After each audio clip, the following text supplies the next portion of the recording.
Buenas noches a todos los que están llegando.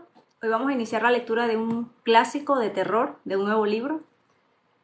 El libro ganador de esta semana fue Frankenstein. Esto es una nueva versión, es una versión nueva, aproximada, nunca tan exacta como la original de Mary Shelley, pero una versión bastante interesante.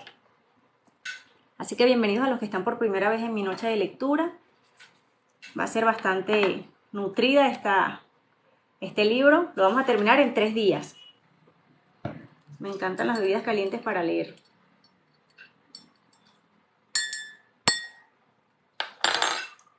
Así que si tienen una bebida, o la pueden ir a buscar a su nevera o prepararla, van a disfrutar mejor la lectura. Este libro es bastante breve. Bueno, para mí lo considero bastante breve. Tiene unas, ya le voy a decir, este libro tiene unas 129 páginas, pero está tan bien redactado y tan explícito que considero que la lectura se hace muy fluida, es muy rápida. Voy a iniciar esta lectura a las 10 en punto y si alguna persona me puede hacer alguna observación, si estoy leyendo muy rápido o voy muy lento, les agradezco. Hola Mercedes, bienvenida. ¿Cómo está señora Gladys? Bienvenida. Qué gusto. Yo sé que esta hora a usted no le coincide con su horario, así que le agradezco mucho su presencia en este live. Bueno, cualquier observación que puedan hacerme, si voy muy rápido, si voy muy lento, si no se me entiende muy bien, yo voy a hacer algunas pausitas para ver lo que van escribiendo. Lindo. Tiene algunas ilustraciones que se las iré mostrando en el camino. Es empastado, o sea, la tapa es, aquí se llama tapa rústica, pero es más rígida que lo normal. Y es fluorescente por dentro. Me parece que tiene unos detalles hermosos. Esta página también es como estampada, muy bonita, se le notan los detalles a contraluz y me parece que es una belleza este libro. Les voy a leer la parte de atrás. La breve reseña que trae el libro y un escrito muy interesante, ya que esto es una lectura, digamos una versión nueva. Víctor Frankenstein quiere retar los límites de la ciencia y desafiar el poder de Dios.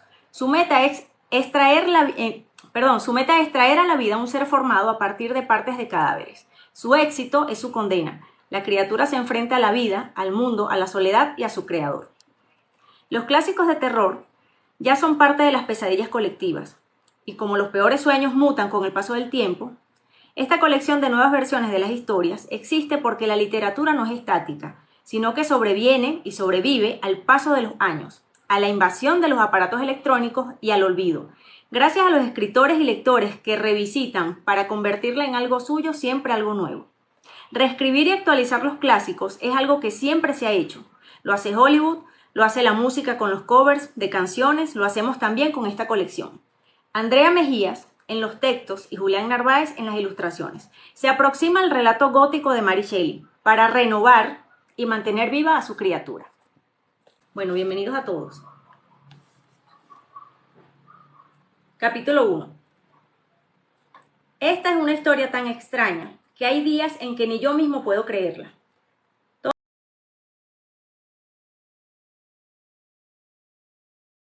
Todo lo que ha pasado, los sucesos que yo mismo he detestado, el curso vertiginoso de acontecimientos y los largos periodos de agonía, la persecución y la espera parecen en mi mente la sombra de una historia de fantasmas contadas para el polvo.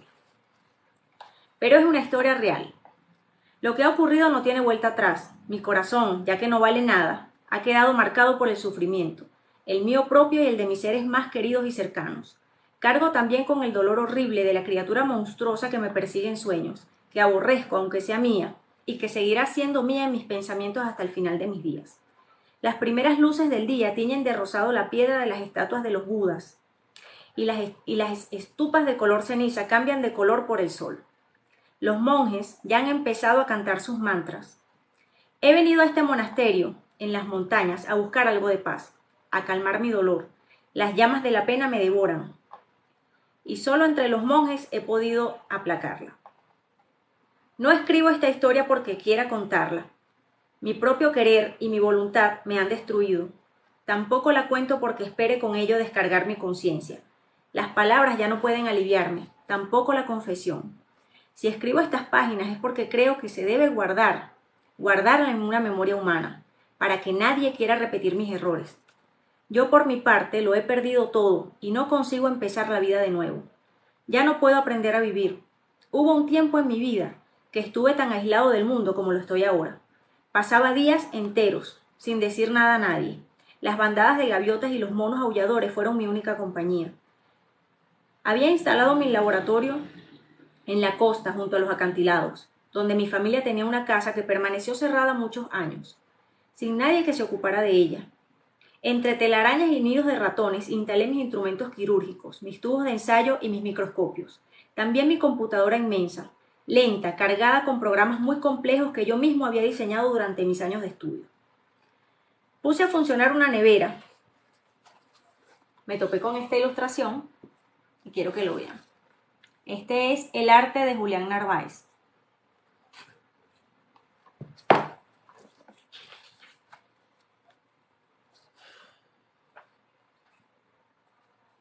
Puse a funcionar una nevera que mantenía refrigerados amasijos horrendos de carnes y muestras de ADN humano y animal. Allí, solo con la compañía de los animales y el sonido del mar. Pasé 2 años enteros haciendo experimentos, perfeccionando mis programas, cultivando células. Me alimentaba de arroz blanco que yo mismo preparaba, de nueces y de algunas frutas que crecían en el patio trasero de la casa. Trabajaba todo el día y parte de la noche. El mar golpeaba sus olas contra los acantilados y se escuchaba su bramido.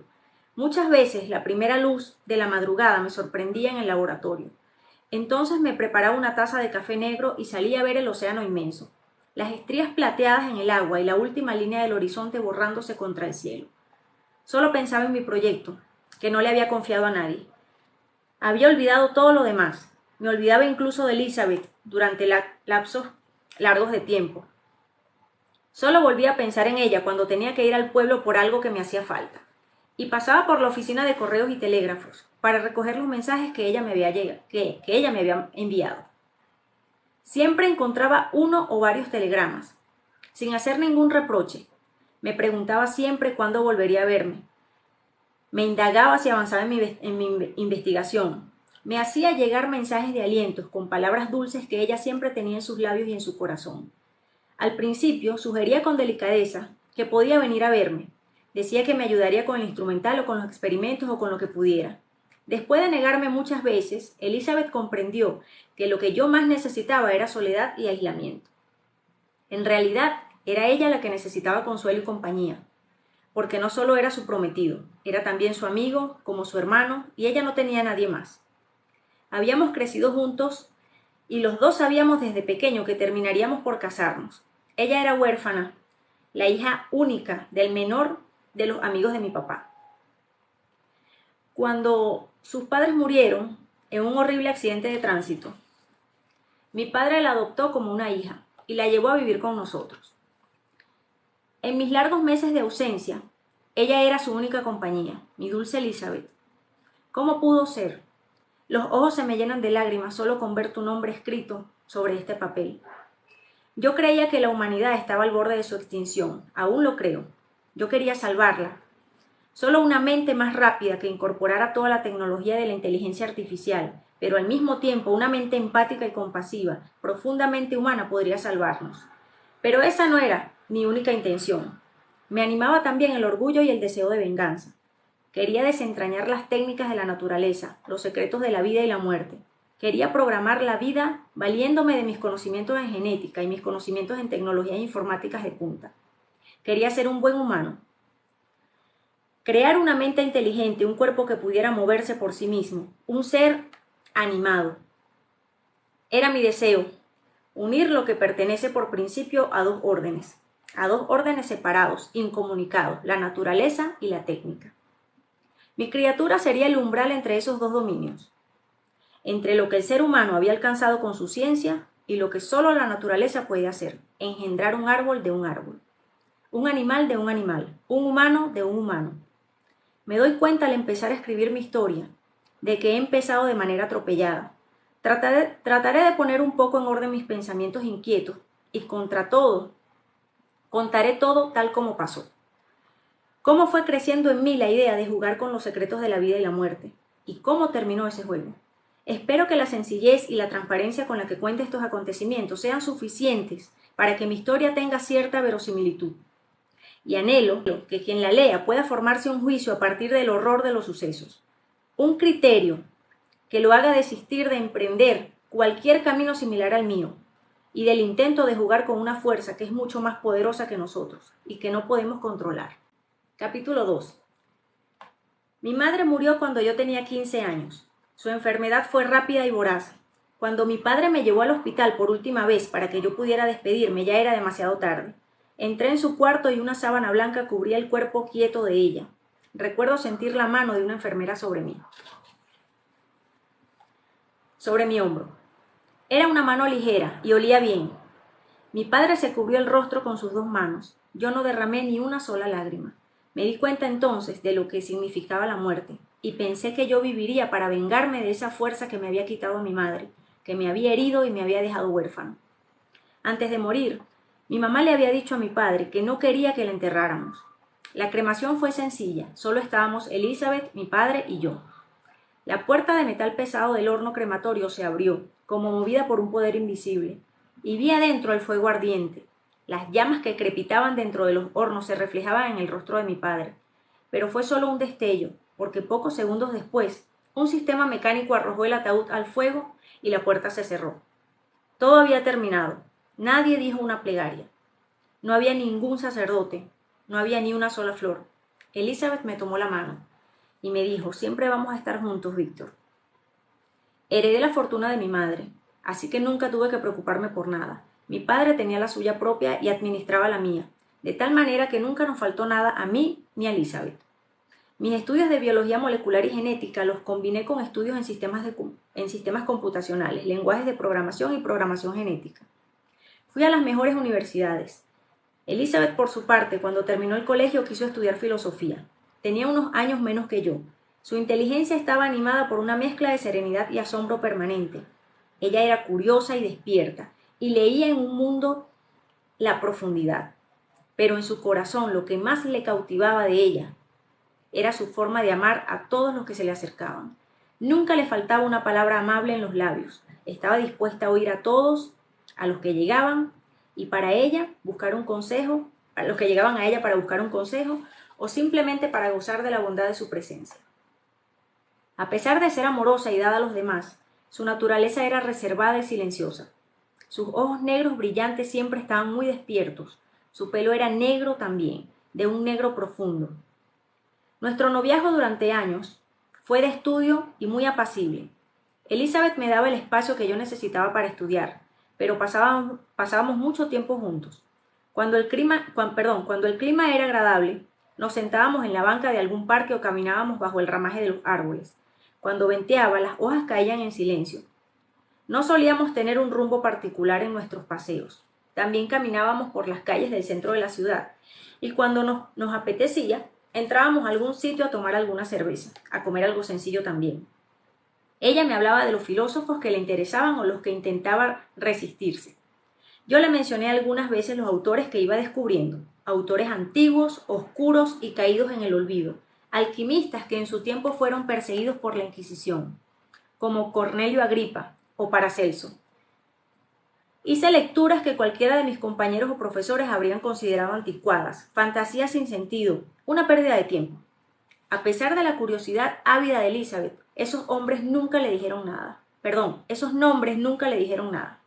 Mis comentarios crípticos sobre algún paisaje que había leído nunca despertaron su interés. Así que seguí con mis lecturas en una soledad que no era interrumpida por nadie, una soledad hermética y apacible. Pasaba largas horas en la biblioteca. Leía libros que ya nadie más leía y que parecían estar ahí solo para cubrirse de hongos y de polvo. A medida que avanzaba en mis estudios, gran parte de los cuales transcurría por mi cuenta y sin la guía de ningún profesor, se fue formando en mí la idea de que terminaría un día en el viviente desafortunado de lo que quiero hablarles, en una criatura desventurada, que fue hecha para amar y no pudo ser amada, en un monstruo inestable y cruel que solo terminó haciendo daño. Aquí está la siguiente ilustración. El proyecto empezó a tomar realidad en mi pensamiento y fui encaminando mis lecturas y mis investigaciones hacia la posibilidad de crear vida de manera artificial. Muy pronto me di cuenta que mi idea había surgido en parte alimentada por el deseo de vagar en la muerte de mi madre. Por el deseo de vengar la muerte de mi madre, de desafiar la fuerza que me había arrebatado un ser querido. Pero esa no era mi única motivación. También, como dije, empecé a ser consciente del estado tan precario en el que se encontraba la especie humana, al borde de la destrucción completa de su entorno y de sí misma. Veía una gran parte de la humanidad arrastrada hacia el sufrimiento y el miedo, atravesada por guerras, por odios y fanatismo, por la miseria, por el hambre y por el frío. Solo una mente compasiva, ajena por completo a la frialdad maquinal de la inteligencia artificial, podría salvar a todos los humanos sufrientes. Yo crearía el primero de estos seres, que luego se reproducirían y serían como los guardianes de la humanidad, sus servidores y amigos. Ellos llevarían a la especie humana más allá del sufrimiento. Cuando terminé mi doctorado, Elizabeth y yo hablamos acerca de nuestro matrimonio. Ella terminaría sus estudios y yo me dedicaría unos años a un proyecto financiado por mi cuenta. Solo nos casaríamos cuando yo lo terminara. Elizabeth creía que yo estaba interesado en el diseño de una máquina, una especie de robot, que era el sueño ridículo de muchos de mis compañeros de programación. Mi ambición iba más allá de la inteligencia artificial. Yo quería diseñar un autómata viviente, cuya mente no tuviera más limitaciones que la mente humana. Pero al mismo tiempo quería crear un ser vivo, con emociones y sentimientos, con sentido del deber y de la moral. Nunca le dije a Elizabeth una palabra acerca de lo que en realidad quería hacer, ni de cuáles eran mis motivaciones. Sin duda, ella hubiera sabido ver mejor que yo el desastre que anidaba mi entusiasmo. Mi proyecto tenía entonces un lado noble, que fue creciendo y madurando con los años, desplazando el impulso egoísta e infantil que me movía a vengar la muerte de mi madre. Pero esa otra emoción oscura que resultaba de la herida y el luto nunca se dio del todo su lugar. Y además, por loables que fueran mis intenciones, por más generosas y desinteresadas, solo yo sabía dónde empezaba mi plan y mi búsqueda. Pero no podía tener el control sobre lo que desencadenaría. Solo conocemos dónde empiezan nuestros actos. Nunca sabemos dónde terminan, sobre todo cuando manipulamos fuerzas que no nos pertenecen y cuando alteramos el curso natural de las cosas. El camino al infierno está empedrado con buenas intenciones, dicen. Cuando les digo esto a los monjes con los que vivo, en especial a Tashi, un viejo monje sonriente que lleva 15 años en este monasterio, se limitan a sonreír y me responden que no entienden de lo que estoy hablando. Con Tashi me une una relación de cariño, de especial cercanía. Él cuidó de mí mientras me recuperaba de la fiebre que tenía cuando llegué al monasterio. Escuchó con paciencia sin manifestar el horror y mi angustia. Lo que para él deberían ser los trozos inconvexos del delirio de un pobre hombre que ha perdido la razón. Nunca hizo juicio sobre mi historia, y cuando me recuperé un poco le dije que quería escribirla. Me instaló una celda con buena luz del día y una mesa de trabajo, y me prometió que cuidaría de que no me faltase papel. Ahora esto es lo que hago, escribo. Cuando mi cuerpo me lo permite, escribo. Pero mi narración es pobre, sin vida. Siento que solo logro transmitir mi cansancio y la aridez de mi espíritu. Tashi es el único vínculo humano estrecho que me queda. Cuando está cerca de mí, sin que tengamos que hablar mucho, me alivia su calidez. Cuando sonríe, se forman varias arrugas alrededor de sus ojos. Su rostro entonces se ilumina como si fuera el de un niño. Y continúo con el capítulo 3. Tuve un hermano, Juan. Tenía menos de un año cuando nuestra madre murió. No se dio cuenta de lo que estaba pasando y no sufrió. Quizás por eso su carácter siempre estuvo libre de sombras y de resentimiento. Creció feliz bajo nuestro cuidado, sin sentir la ausencia materna.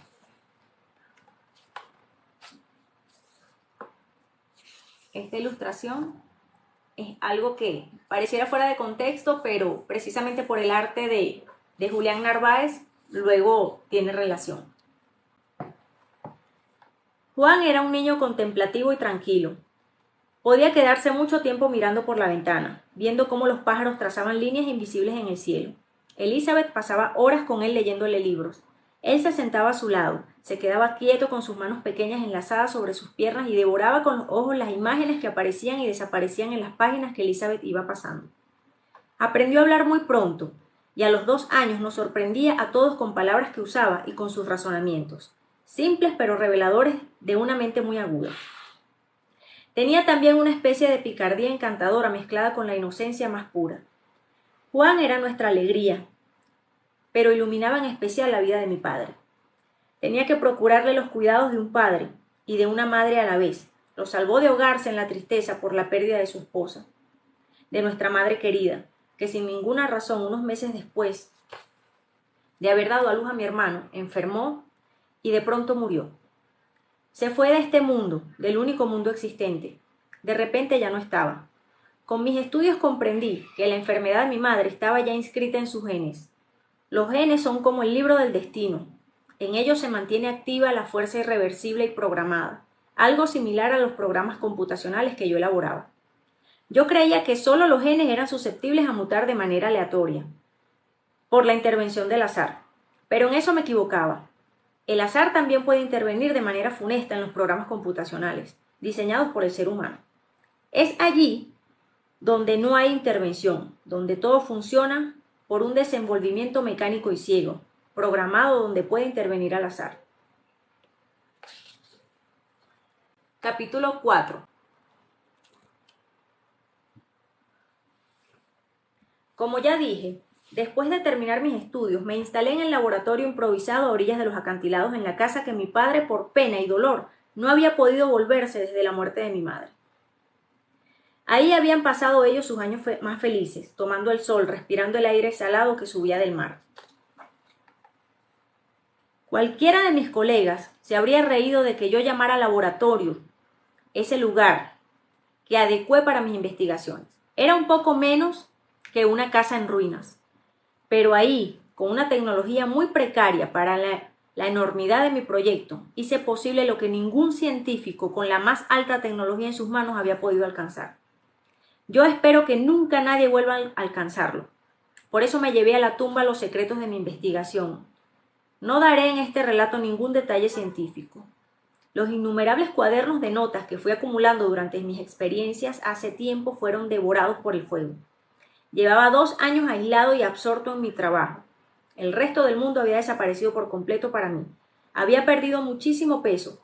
Las pocas veces que veía mi rostro en un espejo resquebrajado que aún colgaba en la pared del baño, apenas podía reconocer mi cara. Estaba demacrado y unas ojeras violáceas se pronunciaban bajo mis ojos. Pero ya había fijado la noche en la que mi criatura se animaría de repente. No iba a ser un proceso gradual, según lo que yo había planeado. Esperaba que mi hombre viniera a la existencia de un golpe, como un relámpago, sin pasar por el nacimiento y el crecimiento de un ser vivo. Todas sus funciones y cada uno de sus sentidos debían activarse en el mismo instante. La noche esperada por fin llegó. El mar se agitaba con un oleaje furioso y el viento rugía golpeando los batientes de las ventanas. A pesar de que pareciera que fuera a desatarse una tempestad en cualquier momento, la noche estaba clara. El viento frío había barrido todas las nubes del cielo y la luna brillaba inclemente. Los murciélagos que solían colgarse de las vigas del techo chillaban de vez en cuando en la oscuridad. El cuerpo de mi engendro estaba listo, tendido sobre una fría camilla metálica. Le colgué en el pecho una medalla que había heredado de mi madre con la siguiente inscripción: Non Draco sit mihi dux, que significaba que el demonio no sea mi señor.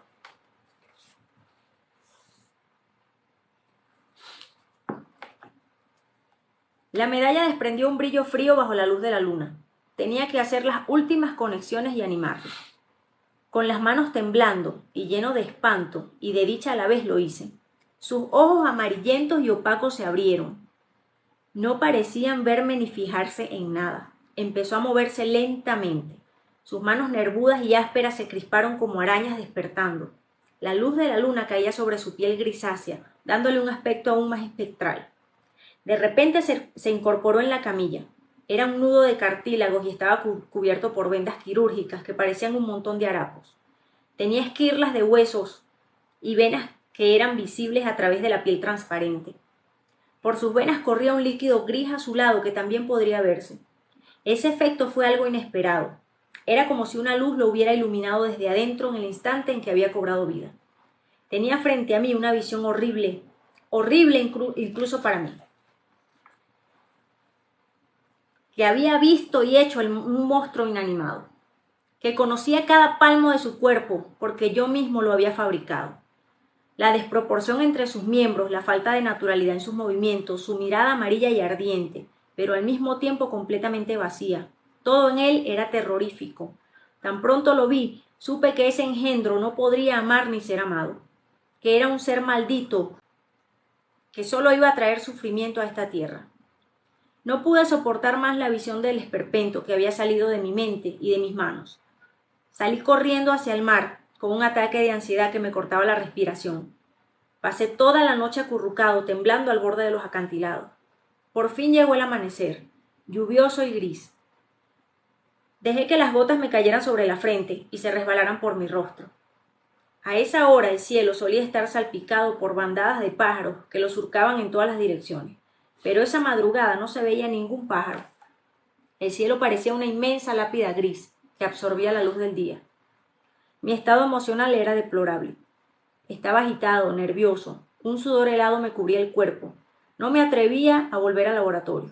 Hubiera querido bajar al mar por el camino escarpado entre los acantilados, tomar alguna de las barcas que los pescadores dejaban durante las noches en la orilla, remar y huir mar adentro. Cuando el sol estuvo alto y logró por fin encender el gris del cielo, decidí que tenía que volver al laboratorio. Con pasos pequeños y las piernas entumecidas caminé hacia la casa. El monstruo había desaparecido. Me quedé un rato mirando fijamente la camilla vacía. Por un momento creí que todo había sido un mal sueño. Pero sobre el suelo estaba volcada la mesa y todo mi instrumental disperso en el suelo brillaba al contacto de los rayos del sol que entraban oblicuos al laboratorio. Pasé varios días en un estado de quietud y sopor. Si estaba despierto o dormitando daba igual. Mi estado mental era siempre el mismo. Nunca estaba del todo dormido ni del todo despierto. Siempre tenía frente a mí una imagen horrible. Una imagen horrible del engendro que había creado. Poco a poco fui recuperando el sentido de la realidad. Tenía que volver a la ciudad, junto a mi padre y Elizabeth. Debía desmantelar ese laboratorio. Quizás mi engendro no habría sobrevivido o se habría despeñado por los acantilados. Nada me aseguraba que la cosa que había creado fuera un organismo estable y pudiera sobrevivir. Con esa débil esperanza decidí que volvería e intentaría retomar la vida que había dejado suspendida durante más de 2 años. Recogí todo el material genético que tenía almacenado. Hice una gran hoguera y quemé todo.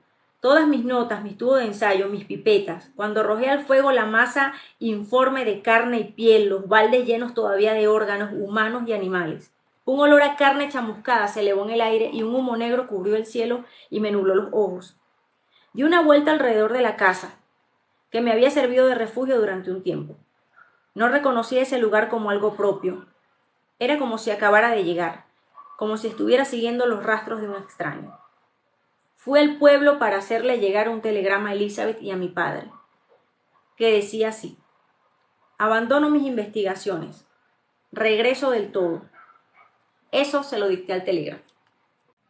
Capítulo 5. Pasaron varios meses y la visión horrible del engendro, despertando en el laboratorio, no perdía nada de su nitidez. En mis sueños veía al monstruo muerto, flotando en una barca con los remos cruzados sobre el pecho.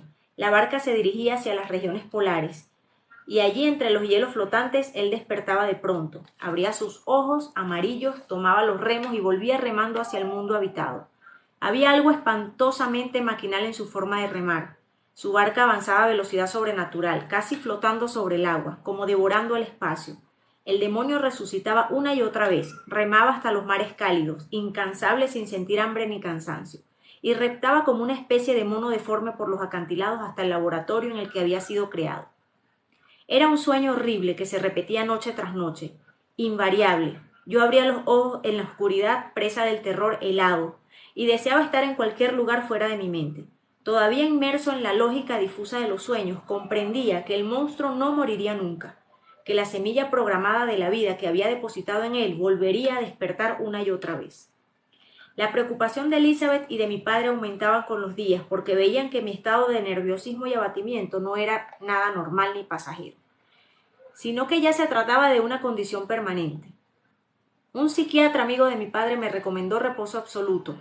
Tenía que intentar mantenerme lejos de todo lo que pudiera despertar en mí emociones fuertes, dijo. Pasaba entonces los días en mi cuarto, apenas con fuerzas suficientes para levantarme de la cama. Juan me visitaba y me alegraba con sus historias. Acababa de cumplir 12 años y su cabeza parecía una flor, abierta por completo al mundo. Leía todo lo que caía en sus manos. Lo que más le gustaban eran los relatos de viajes. Se quedaba horas absorto contemplando la colección del atlas de mi padre. En los mapas de color seguía su dedo y él trazaba una ruta que los viajeros en sus relatos habían emprendido muchos siglos atrás. Por las tardes venía a mi cuarto y me entretenía con lo que él había descubierto en sus horas de lectura. Pero los días pasaban y no encontraba fuerzas. Había perdido toda alegría, cualquier asomo nuevo de energía. Todo lo que a ese momento había sentido en mi vida lo había perdido. La dirección hacia la cual había encaminado mi actividad mental completa, todos mis estudios, se habían convertido en una visión horrible y en un atado de presagios espantosos. Para buscar que se restableciera mi ánimo, mi padre decidió alquilar una cabaña en las montañas, cerca del cañón del Té. Decidimos que pasaríamos ahí las vacaciones escolares de Juan y el periodo intersemestral de Elizabeth. El aire limpio de las montañas y los paseos que hacíamos a diario me sentaban muy bien. La cabaña era amplia y tenía una biblioteca con un ancho ventanal que daba hacia un bosque de pinos. Por las noches nos reuníamos ahí envueltos en el silencio del bosque.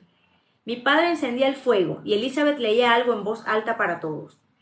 A veces, también cada uno tomaba un libro de la magnífica colección de libros del arte del budista que coleccionaba el dueño. Los cuatro, incluyendo el pequeño Juan, nos dejábamos arrastrar durante largo rato por el poder hipnótico de las lecturas y de los colores y de las formas y representaciones de los mandalas y las imágenes de Buda. Poco a poco empecé a recuperarme. Sobre el cielo azul profundo brillaban los picos nevados de la sierra. Los bosques que cubrían la montaña estaban llenos de crujidos y de zumbidos de insectos. Esta era la verdadera vida, la naturaleza en su esplendor inocente. A lo mejor mi orgullo había sido perdonado. Quizás nada malo ocurriría, posiblemente mi creación ya se había deshecho y yacía sin vida como un arrume de carne seca en algún rincón de la tierra. A lo mejor todo podría ser olvidado. Estos eran mis pensamientos una mañana radiante mientras paseaba solo por el sendero escarpado en la montaña. A lo lejos se oyó un chillido de un águila. Vi un lirio blanco que crecía en una grieta que hendía una gran roca a un costado del sendero. Esa puede ser una señal, el inicio de un nuevo comienzo, pensé. Qué equivocado estaba. Les voy a mostrar la ilustración que aparece acá.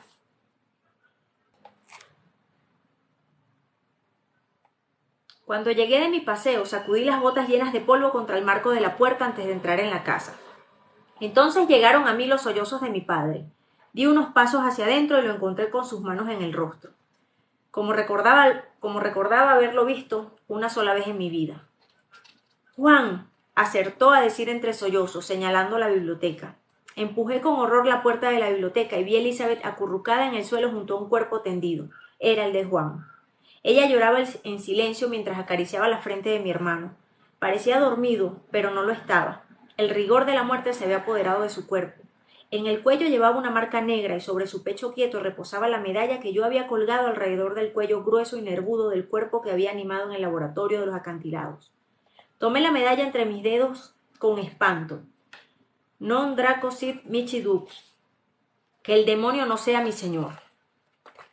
Supe de inmediato lo que había pasado. Entendí que el monstruo, el demonio que yo mismo había creado, me había alcanzado. A lo mejor me había estado acechando durante todo el tiempo que había transcurrido desde su creación. Una ansiedad febril se apoderó de mí, la ira, que es mucho más destructiva que la tristeza. Corría desbocada por todo mi cuerpo, sentía que las llamas rojas me devoraban y consumían mis órganos. Como la cabaña no podía contener mis sentimientos desatados, salí al anochecer a refugiarme en los bosques. Mi papá dormía sedado en la habitación principal de la cabaña, y Elizabeth estaba tan conmocionada que no podía casi moverse. Juan había sido también un hermano para ella, casi como su hijo. La vi sentada en la biblioteca, paralizada. Por primera vez sentí que era incapaz de verme, de cuidar de mí o de mi padre. Tan encerrada estaba en su propio dolor. Qué triste. Éramos 3 seres humanos silenciados e incomunicados, golpeados por la irrupción de una muerte violenta. Afuera avancé a grandes pasos en la oscuridad. Esa noche no había luna. Una tormenta se desató en el cielo, los relámpagos rompían la negrura de la noche y los truenos retumbaban en las rocas de las montañas. Me embargaba una extraña vitalidad. Enloquecido empecé a gritar, dando tumbos por los caminos escarpados que llevaban más allá del bosque y más allá de las altas cimas. Yo te alcanzaré, yo seré quien te persiga ahora, y así como te he traído a la vida, te llevaré de vuelta a la muerte, a la inexistencia. De pronto, como si mis gritos hubieran invocado al más terrible de los espíritus, vi una figura deforme escalar el filo de una de las montañas. No cabía duda, era él. De la masa de su cuerpo emanaban esas transparencias grisáceas y siniestras, levemente luminosas, que me habían llenado de horror en el laboratorio. «¡Vuelve aquí!», grité. La figura se detuvo, como si fuera un enorme animal manso. Dio media vuelta y vi entre los relámpagos su silueta caminar hacia mí. Había llegado el momento de volver a encontrarnos. Ojalá pudiera arruinarte solo con la fuerza de mi odio y de mis pensamientos, dije entre susurros, que se apagó en un estruendo en la tempestad. Él siguió caminando hasta que lo tuve frente, y allí, junto a unos troncos caídos en el suelo, se detuvo y se quedó mirándome. Había una tristeza inmensa en su mirada. No era así como yo lo recordaba. «¿Qué es lo que has hecho, monstruo?», le dije sin poder retener el llanto. «Esto solo ha sido un aviso», respondió. Los dos estábamos empapados y nuestros cuerpos seguían absorbiendo la lluvia que caía del cielo. «Vengo a pedir justicia», siguió diciendo.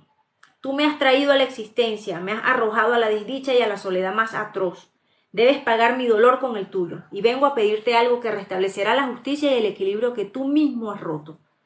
Entonces podremos vivir los dos en este mundo, yo alejado de todos los seres humanos y tú en compañía de tus semejantes». «Eso no es posible», grité. «Uno de nosotros debe morir. Has pasado todo este tiempo visitando tus pensamientos y tu propia ansiedad. Ahora debes escucharme a mí», dijo el monstruo. Había una serenidad en su voz que me paralizó por completo. «No lejos de aquí hay una cueva donde podremos hacer fuego y refugiarnos», dijo el monstruo. «Entonces te contaré mi historia y te pediré lo que viene a invocarte». Como hipnotizado, lo seguía en la oscuridad. Capítulo 6. Pasó mucho tiempo antes de que pudiera afinar mis sentidos y distinguir lo que oía de lo que veía.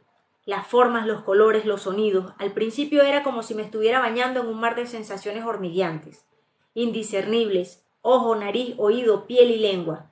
¿Qué significaba todo lo que veo, todo lo que huelo, todo lo que oigo, todo lo que toco? ¿Qué es esto? No lo sabía. Solo sentía. Sin saber qué era eso, cada vez alcanzaba mi sentido.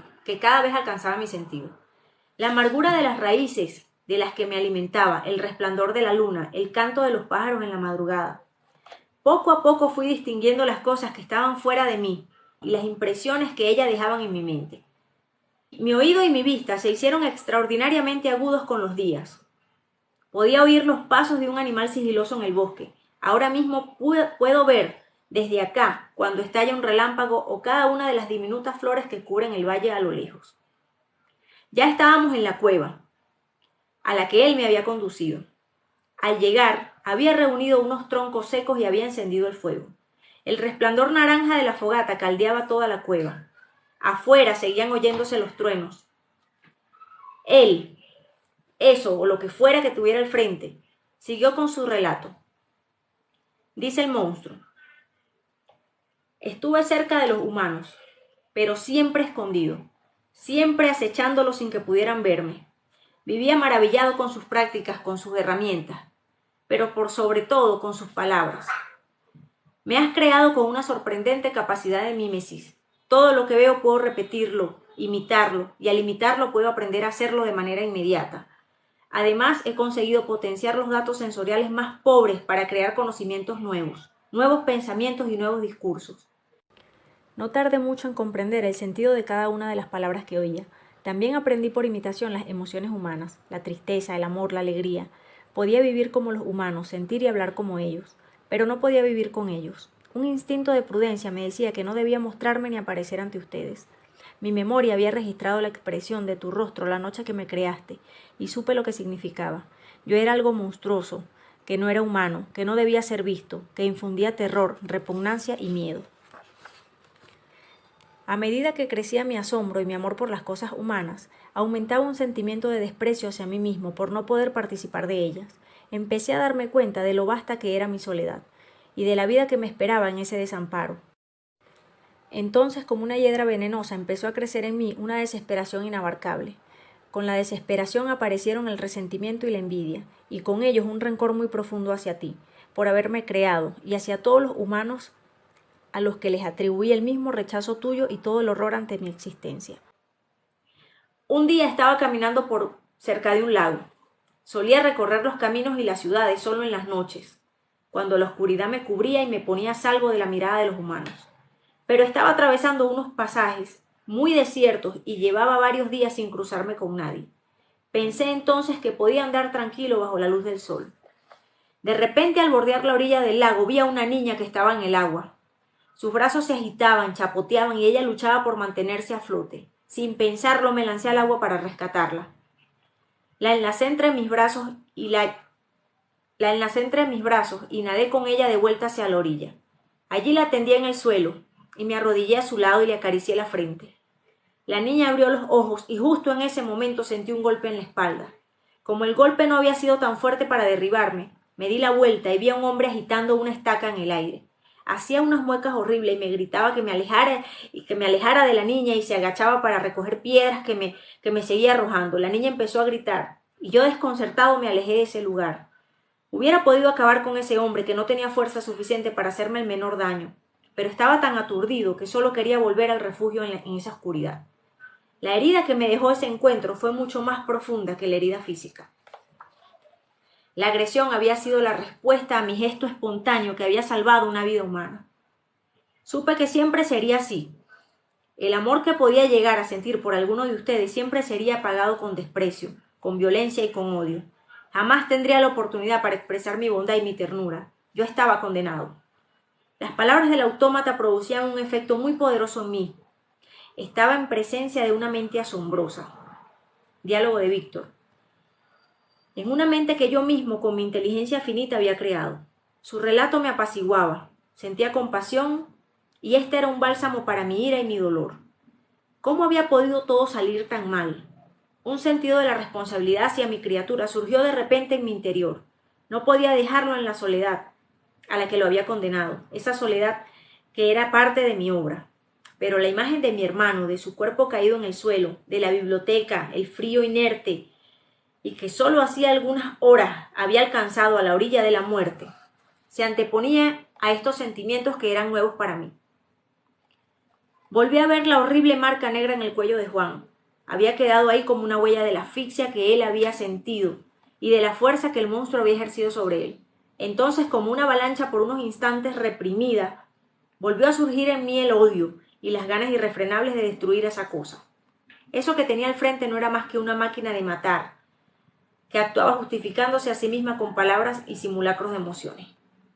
Con el corazón martillando mi pecho y atravesando por emociones contradictorias, abracé mis rodillas, cerré los ojos y guardé silencio mientras el asesino de mi hermano seguía hablando.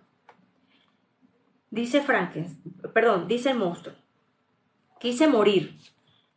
El padre de una de las tantas familias que yo observaba sin ser visto, guardaba un revólver junto a su cama. Algunas noches lo sacaba, lo limpiaba como si fuera una joya preciosa o una reliquia y volvía a guardarlo en el cajón de su mesa de noche. Había visto para qué servía un arma de fuego. ¿Cómo podía acabar con una vida? Había descubierto en las pantallas de los televisores de las casas cómo los cuerpos estallaban por dentro atravesados por la pólvora y cómo corría la sangre.